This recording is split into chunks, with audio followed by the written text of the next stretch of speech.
Hey there. Welcome to Spiritual Unraveling with Ashley and Nate, a podcast about the sometimes messy process of spiritual awakening. We invite you to listen in as we discuss spiritual topics and themes showing up in our personal lives and out in the broader world. We promise to always bring our grounded and lived experiences to the exploration of these topics. We know that the process of awakening can sometimes be lonely and even scary. It is our intention to remind you that you're not going through this alone and that we're all in this together. Thanks for tuning in and enjoy the episode. Welcome everyone to Spiritual Unraveling with Ashley and Nate. And this week we are going to be discussing shadows, shadow work, our shadow. Also topically for the country, we were just talking about the shadow of society, our shadow of America, dealing with a lot of hard things to look at. And I was calling them invitations. I'm aware that I'm being slightly cheeky and euphemistic, using that word invitation to discuss things that are hard and difficult and uncomfortable to look at. But I think it is always an opportunity to grow and to integrate when we acknowledge the darkest parts of ourselves. And that really is the essence of shadow work, is looking at things that are uncomfortable to look at and understanding that if it's in the world and if it's up for us, it's a part of us. And it's something that is actually being called back to you. And there's a request from the universe to have that piece of it be reintegrated into you. So yeah, light stuff. Ashley, what do you what comes up when I start talking shadow work? Well, the first thing that comes up is I do think it's an invitation. I'll go all the way to say that I think it's the invitation of our time. And as a therapist, I think I would often get very excited when people were willing to do shadow work. I don't think I've ever called it shadow work, but it's what it is, to really go into, to have the courage to look at unacceptable aspects of self. And we got on today, we were talking about how when we're triggered, it's usually we're being shown an aspect of ourself that we haven't accepted. And the concept of shadow work, if people can get on board with the concept of shadow work, the concept of really going in and looking at what is unacceptable in yourself, there's the reward, the consequence, the positive outcome of doing that kind of work. It's so immense, you can't even like words like freedom don't cover it. Words like peace, words like inner strength. It just doesn't, you can't even really describe what it is. So, but without the framing, without the context, shadow work is just terrifying. And we have so much conditioning against it. I was joking recently about growing up having sort of 17 elephants in the room you weren't allowed to talk about. We just learned so early on, don't be this, don't deal with that, don't look at this, don't comment on that, And so all of these aspects get really shoved down pretty deep, and we go into safety, safety and security around not looking at things. So I think that's the first thing that I would want to say is, if shadow and shadow work is calling to you, really start to investigate the concept of it. Because once your system has agreed to the process, you're kind of 50% of the way there. Yeah. The rest is easy. It's sort of like if you agreed to run a marathon, it's not going to be fun. It's not going to be fun at all. But there's some part of you that's like, this is good. I've decided, I'm giving myself permission, and I believe in the outcome of this, and I'm going to feel good, and I want to attain this thing. Then I'm willing to be really uncomfortable in this process. So anytime we agree to a process like that, we're sort of 50% of the way there, because we can do anything. Yeah, you know? absolutely. Well, there's two things that popped up immediately when you first started talking and you were talking about being triggered. I think that is a great place to kind of at least mine the initial part of this conversation, which is what makes shadow work uniquely challenging to kind of sink your teeth into is that triggers are often not necessarily connected to the shadow belief. Triggers come up and it's when you get triggered by something, it's not immediately apparent what that belief is that needs to get reintegrated. So I think when we start talking about shadow work and kind of some of the complexities of it, I feel like that is a big component that at least initially it might be a little confusing. Like, why did I all of a sudden have this big reaction? It requires a level of insight and curiosity to follow the breadcrumbs back to, okay, if I allowed myself to get upset by something like this showing up in my life or having a big response, once you've calmed your system down a little bit, walk it back. If that thing triggered me, why did it trigger me? And then you get to the belief, the underlying belief that usually is actually the shadow work. That's where it is. And so I think, at least initially, that can pose a bit of a problem for people because it does require this kind of calming down of the system and evaluating or investigating something a little bit as opposed to something just being very apparent on the surface. I mean, by definition, it's not on the surface, right? It's something that's hiding in the shadows.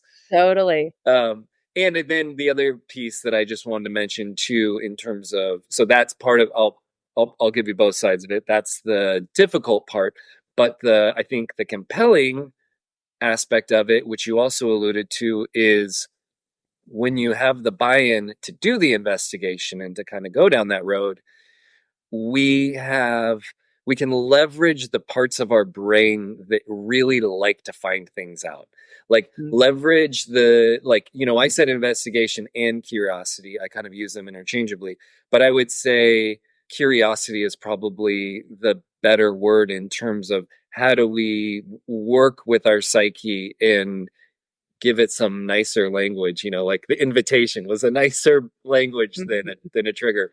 So yeah, leverage the idea that we really don't like the idea that something is motivating us or steering us or manipulating us that we don't know about. And that's a very strong drive in us to, once you realize that that's happening, you get this kind of like creepy feeling where you're like, oh, I don't want to be a party to this. So now I want to figure out what it is. So there's those two pieces. You got to get over that initial confusion about the difference between a trigger and a belief. And then you have to leverage the kind of playful side of this, which is I want to get curious about myself and about maybe some old ideas, beliefs, wounds, whatever you want to call them, because usually they are not readily apparent and usually they lie pretty far in the past. You don't have to go figure out exactly why that thing happened, but it is important to uncover what the belief is. Yeah, and you're right. It is tricky. It is tricky because it is usually lying in the unconscious and pretty shoved down there. When you were saying that, I thought that's so good because, a lot of the shadow work that I've done in my life, I haven't called it that necessarily in therapy, in energy healing and meditation. It's with somebody else. I mean, not, you know what I mean? Like that's one beautiful aspect to relational work is that somebody else can help you tease that stuff out because it is hard. So having a safe container to do shadow work is amazing. You don't need it. Adyashanti calls the other aspect of the partner of meditation is self-inquiry. So really to open up that curiosity, that inquiry into what's arising, what is arising. And so you just get super curious. If you get triggered, let's say by somebody's behavior, instead of ruminating on their behavior, trying to change their behavior, trying to fix something, you really go into, oh, whoa, what is this? What was that reaction? What's happening in me right now? And sometimes the answer comes right away. Sometimes it's just holding the question, or you could bring it into with a practitioner. But I know for me, like when I do these long meditation retreats, one woman came to mind, a woman who's just very joyful, happy woman came on my retreat. I mean, she's just a delightful person. And what she got in touch with on the retreat was anger. And it felt to me like she needed that space and the quiet and the period of non-distraction contemplation time to get in touch with anger. And anger was just probably a shadow, in her life, but needs attention just like anything else, right? We can't pick and choose what needs our attention. It all needs our attention to be a fully realized person, which maybe we'll never be because it goes on and on forever, it seems. But well, I think one of the things you're pointing out, which is a nice caveat or preface to doing this work, is sometimes the acknowledgement of the shadow is kind of a really big part of the shadow work, in that there's a gentleness or a grace that we need to give to ourselves, particularly when we're trying to do this work ourselves, that once the belief or the thought has been uncovered, you might need to just sit with it for a while before you start probing it and doing different things with it or trying to release it, because that acknowledgement is probably 80% of the whole thing. It's just like, oh, that's it. There it is. I have awareness of it now. And let that be enough. To your other point around working with a practitioner, absolutely, there is, particularly with this work, a huge benefit in having somebody holding space and gently, somebody who knows what they're doing, who can gently lead you to or through that conversation with the darker parts of yourself. Because often from the outside, the stuff that people are going through can seem fairly obvious when, like, loved ones or therapists or different people, they're like, I can kind of see what's happening in this person, but it doesn't do them any good to just drop it and be like, oh, it's this. It's that belief, that core wound you have about your parent or whatever. It helps to have someone hold the space and give you questions or different ideas to kind of get you there yourself. It's almost like the thing that was coming up when you were saying it was this idea of a two-way mirror, in the person holding the space is actually looking through the two-way mirror, and it's you and you talking to each other, trying to have this conversation, and the person who's in the removed is like, they can kind of see, because we're very cagey with ourselves. That's really what's happening. We created our own hiding spots. So then that is part of that unique challenge that we face, which is why another person can be so helpful. Totally, like a safe Yeah. person, somebody we feel safe with.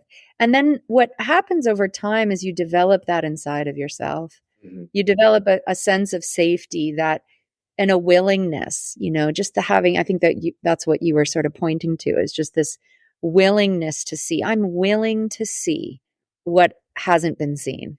What does it take to get to that place? There's a certain sense of safety inside of my own psyche, my own safety inside of my life, that I could get to a point where I'm really willing to see what I haven't been willing to see. And sometimes it's just timing.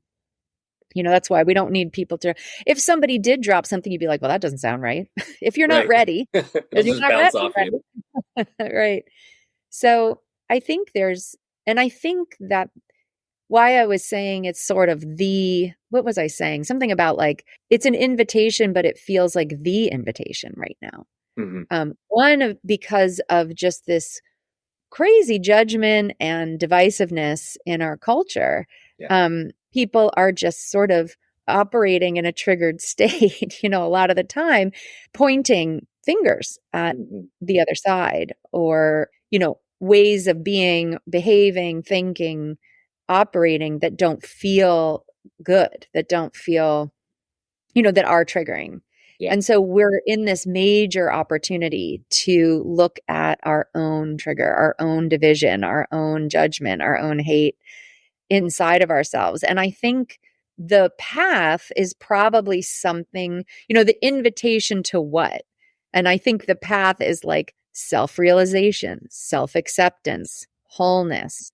It's like coming back home to ourselves and being able to like hold all of ourselves, all of our experiences. That's the real invitation. And the shadow work is just such a key part. You can't bypass that part. You can't get to self-realization without shadow work. I don't think. I mean, is that a true statement? Yeah, I don't think so. I mean, not if you're incarnated. Not if you've come up through the land of humans. No, I mean, that's part of the journey, right? Is that we pack it on and then we kind of unpack it. The piece that becomes huge that I think might be elusive for people is the core understanding that you exist and will never not exist.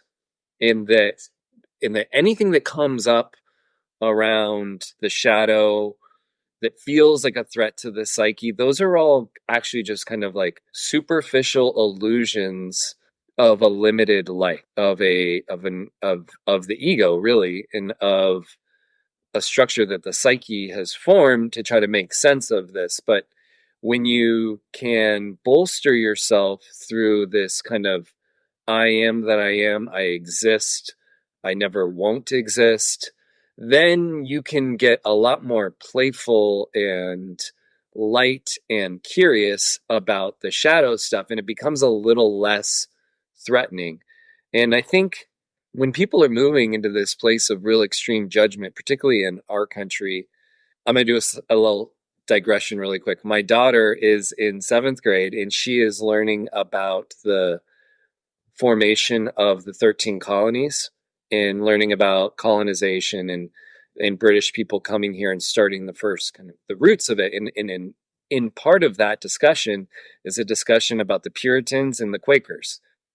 And it is so fascinating to listen to this stuff with a new frame or lens and really hearing that hardcore Protestants like literally killed people who had different views in the beginning of this country, and that foundation is laid into our country in that belief system. And I think that probably what comes up for people when they have a lot of judgment is a very, very deep, deep, old, unacknowledged idea about a wrathful or vengeful God.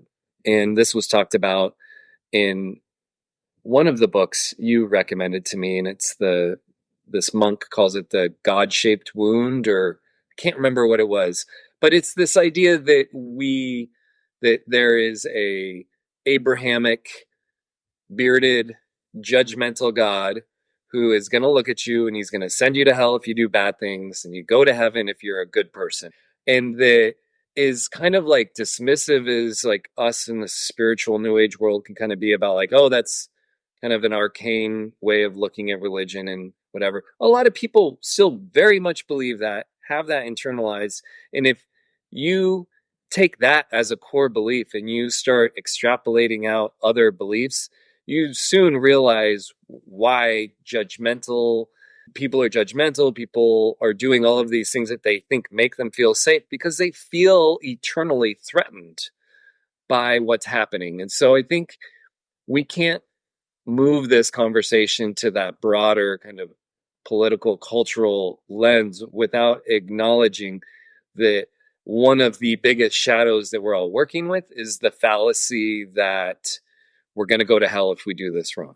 Christians are always saying the biggest thing that the devil ever did was convince you that he didn't exist. And I'm like, or the biggest problem is that men convinced you that the devil did exist and that you weren't divine by nature, and that somehow God, the divine creator of all that is, built in flaws and has shame traps and guilt things for you so that he can send you to Lava Land? Come on. I mean, I know, I'm sorry if I'm alienating you. If you have religious beliefs, I'm a recovering Catholic, Christian, everything. But I think that we can't have this discussion around shadow stuff without at least acknowledging that is a big limitation for a lot of people, is that initial kind of wound of not trusting or loving God and not understanding that you are a reflection or a spark of the divine. Yeah, just the basic sense of I am worthy because I am. Yeah. And safety. I'm worthy because I'm here. Yeah, safety.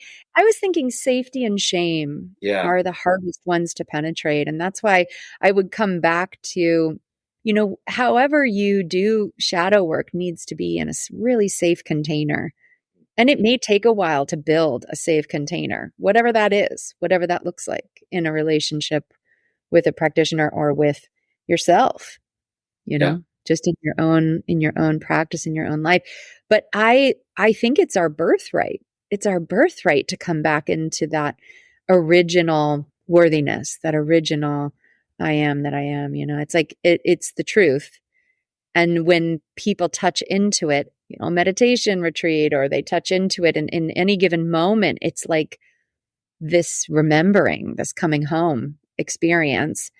And whether we're talking about the wound of Christianity, or we're talking about the wound of patriarchy or white supremacy or capitalism, misogyny, we're all walking around with sort of these belief systems that we just feel like the wallpaper. We're all questioning them now, which is so beautiful. But they're in there.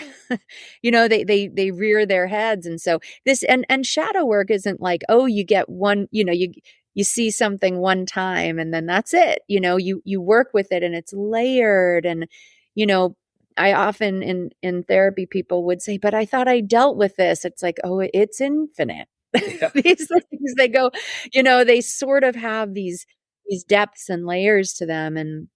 And so what I was thinking about at this point in our evolution, the best thing you could do for yourself is create the muscle, is the mechanism Yeah. for shadow work, the mechanism for being willing to see.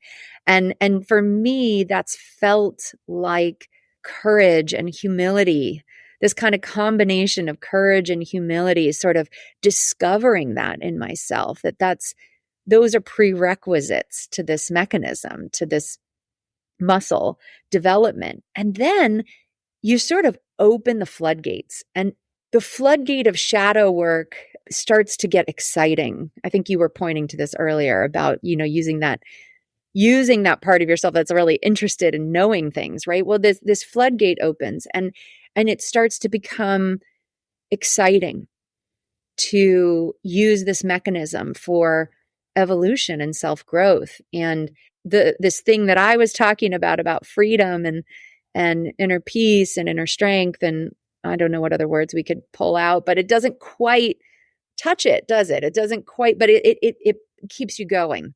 Whatever the benefits that you get, and maybe it's this feeling of coming home, maybe it's a feeling of self-love. It kind of keeps you coming back. And so you get sort of the next level, and the next phase of shadow work comes in. So it's not like, oh, you sign up for 3 months of shadow work and you're done.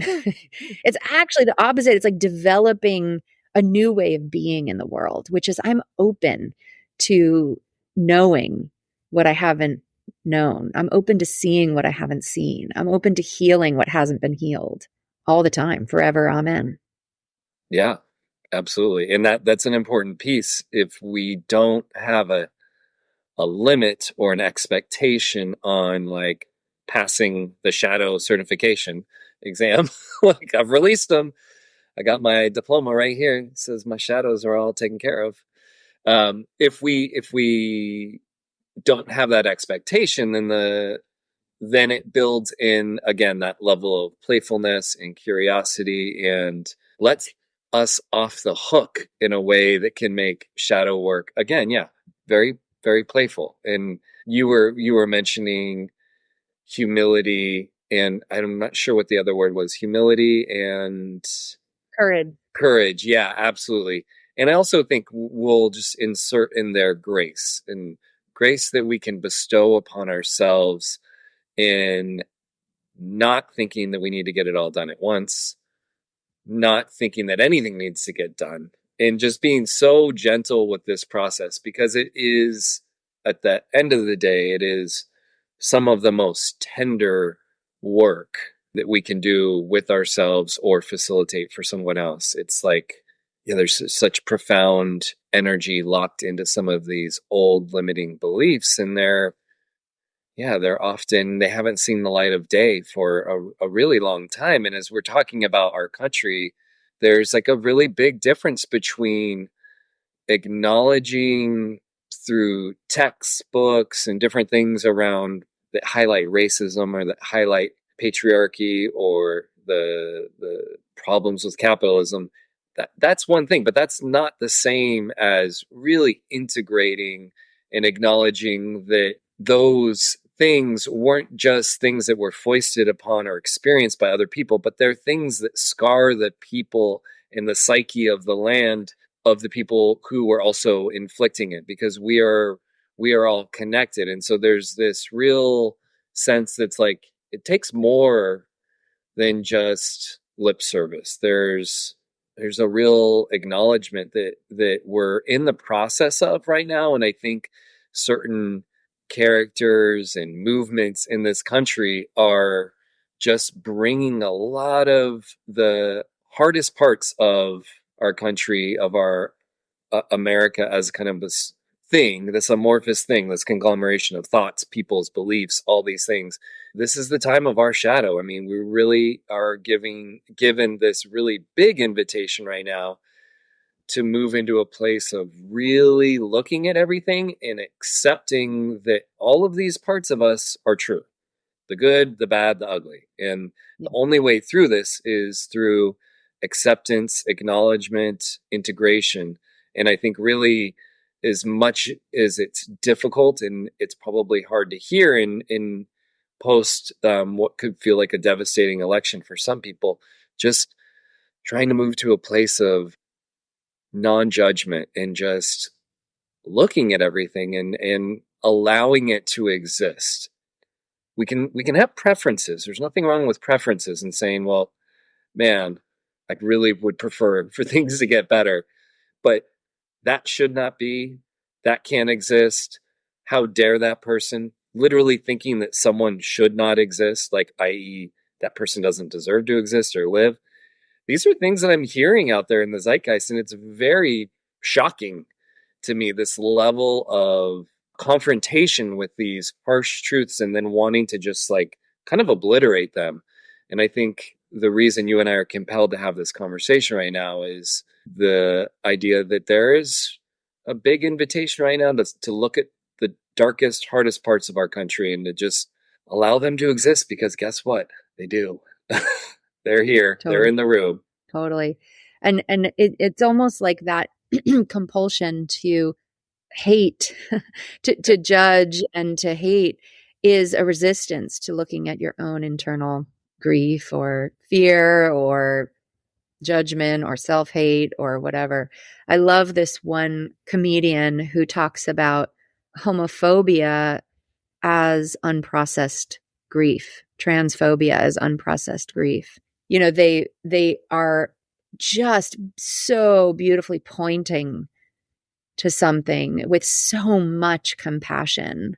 And so even, you know, as somebody who is literally may be unsafe, you know, because of who they are, you know, can find this point of compassion to say, this is, you know, it's the shadow. It's just the shadow that's operating here, and do it in a compassionate way. So I would say if people are feeling right now helpless or powerless, or they don't know what to do, this is what you can do. The shadow work is what you can do. You can take this fear, you can take this confusion, and you can start to really unpack your own inner fear, your own inner grief, your own inner self-hate. It's all there because it's there in all of us. And a time of incredible opportunity for this work. And it's what we can do.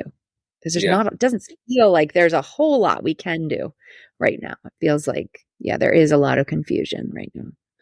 Yeah, and we've kind of gone back and forth with this, so I guess I'll make this explicit in terms of how I think what we're talking about can be utilized in the most effective way, which is if you're feeling triggered by the macro, the invitation is to go into the micro, is to go into you. So if something outside that feels big and hairy and too hard to kind of wrap your head around and you're being triggered left and right, then it's not looking at or resolving that thing in the society or in the political system or whatever. It's inside of you and it's an aspect of yourself. And that really is the most powerful way to affect global change. I mean, we hear that kind of think globally, act locally. The most local you can get is you. Start working your own shadow, integrating parts of yourself. When you start having a cleaner channel and you're in your power and in your essence, then you start radiating that out into the world. And that's a huge game changer. And the added bonus is it's beneficial to you. You're going to start feeling better. You're going to start feeling less kind of pushed around by these big movements, ideas, things, political parties, people, demigods, whatever you want to think, that's those are almost all distractions from the core invitation, which is what is showing up inside of me that is so triggered. Yeah. Yeah, it's funny how we keep coming back to these themes. I think a couple podcasts ago you mentioned that these moments, these emotional moments are the portals, and here we are again. I mean, I think, this is what I really love about our conversations is it's, these are concepts, shadow work is a concept, but it's just so grounded in what can we do? What is the practice of spiritual awakening? What is the brass tacks? Like, what do you do? How do you work this in your life? And it doesn't mean you're going to never get triggered. Spiritual awakening is an ongoing thing. It's you said it earlier, it's not for an outcome necessarily. It's the process. It's this process of the truth, I guess, the truth, the process of revealing the truth. And, you and I called you, I don't know, it was like a month ago, and I was going through something and I can't even remember what it was that I was going through, but like the content. But I remember you so gently and compassionately said, I'm hearing judgment. It was a wonderful opportunity for me to say, yeah, you're right. What's that about? And we just kind of got curious about where the judgment was coming from and what was underneath it. It was probably something around fear or shame or something. I don't even remember what the content was, but it was just this beautiful, lovely moment of pointing out, maybe you remember, but pointing out judgment was here. And you said, and we know judgment isn't true. Yeah. So when you start this, when you're really on the path and your commitment and devotion is to the truth rather than to the sustaining of the ego, sustaining of the personality or the identity of that you've created about yourself. I'm a kind person. I'm not a judgmental person. Right. If I had that running in my system and you said that, I would have probably been like, well, Nate's not my friend. Right. I would have had to reject you Yeah. in order to sustain that identity. But if my commitment is to the truth, then I welcome it. Wow, he's seeing judgment. Okay, let's look at that. Yeah. Because we know judgment isn't true. Yeah. Well, and I think this is kind of where I think the shadow work can get a little confusing for people. I'm gonna take what we're kind of talking about, where action, make it a little actiony here, and I'm just gonna say for people who are triggered by Donald Trump, and there's so many different parts that might be triggering to him for some people, but let's just say Donald Trump is a liar. You see him as that, and you hate him, and you think it's bad, and he's a bad person. what do we do with that in terms of shadow work? Well, the reality is that inside of us, there is a part of us that doesn't like to face certain realities, certain situations, and we sometimes massage the truth, i.e., lie. We lie to ourselves, we lie to our spouses, we lie to our kids. We may not lie outwardly very much, but I don't think I've ever met anyone who's never lied. And then the feeling that we have about accepting that there's a part of us that could be a liar, that's the work. There it is. So you don't need to prefer or like that our leaders are liars. You don't need to say that it's okay that they lie, but there is an invitation to accept that every human being has a piece of that inside of them. And when we reject it in someone else, we're rejecting an aspect of ourselves. And again, this goes back to our soul and our soul integration. And your soul is never going to jive with that. It's always going to give you some dissonance to say, not, not right, until you can own all of it. The soul doesn't like disintegration. It wants integration. Anytime that you're going to disavow or not own a part of yourself, then you're going to get some manifestation of disharmony. That could be physical, it could be mental, it could be psychological. So, because I had to do that at the first term with Trump, I'm like, why am I so triggered by this guy? And for me at that point, before kind of knowing what kind of a character he was, the trigger for me was kind of a really overly self-confident, like pushy, bombastic person, which I am not. And I have a hard time owning that there's even that part of me in there. And so it was really interesting for me to kind of sit with that and be like, oh, there's not just is there an invitation for me to say I dislike that about him because it's a part of me that I can't really access, but also that when I do this work, it actually opens up inside of me a more integrated and holistic aspect of that, which is having kind of a healthy amount of self-confidence that's grounded. And I think the invitation with the lying example is an acknowledgement that sometimes we have knee-jerk reactions to hard truths, and our mind, our egoic mind, is going to want to do certain things to soften the blow, and that's okay. It's the awareness of all of that that makes it important.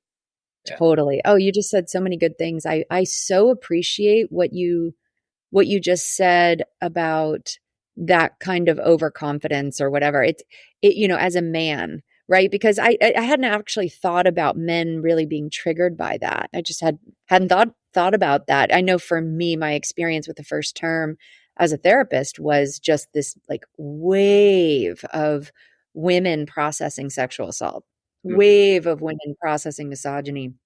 And it was incredible, actually. It was all this unprocessed pain and disempowerment that got to come to the surface because it couldn't stay down anymore. It was so in our faces.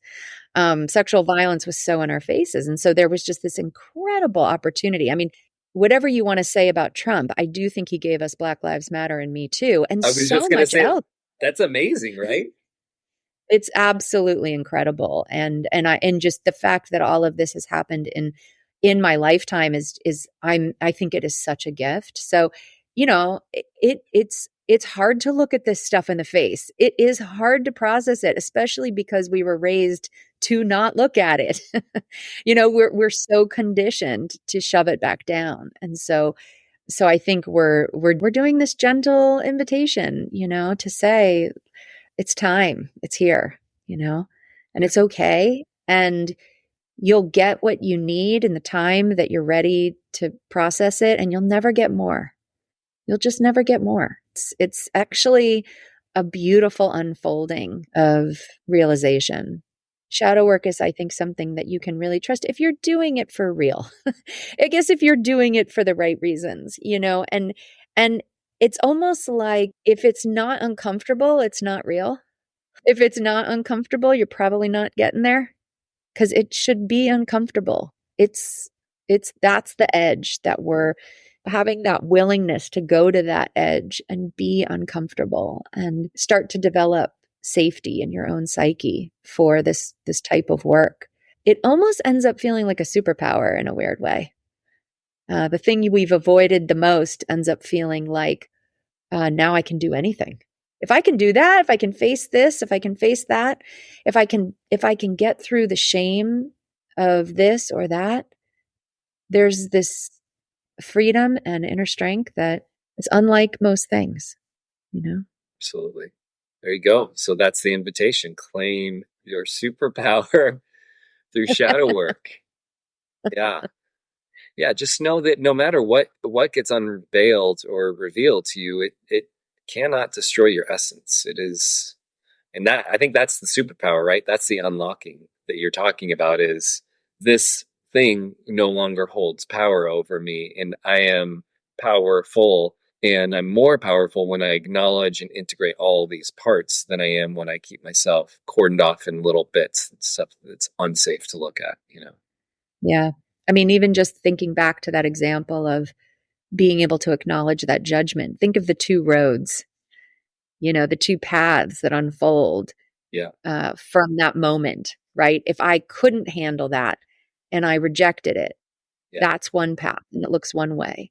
But being able to see it and explore it and get underneath it and own it, that's a completely different path. So you just watch your life just unfold in completely different ways when you have that willingness to just explore these things. So cool. Very cool conversation. Love doing this stuff with you. Any last thoughts? No, I mean, my last little bit would just be to echo what we've already mentioned, which is compassion and grace for yourself if you decide to start looking at hard to look at things, and know that sometimes just acknowledging that they're there is huge, and be really proud of yourself for doing that alone, and the rest will sort itself out. Hey everyone, we hope you enjoyed the show. If you have any questions or feedback for us, please send us an email at spiritualunraveling@gmail.com. If you'd like to learn more about what we're both up to, you can follow Ashley at www.mountainmeditationgroup.com. And you can find more about what I'm doing at spiritual-stewardship.com. We hope you have a great day.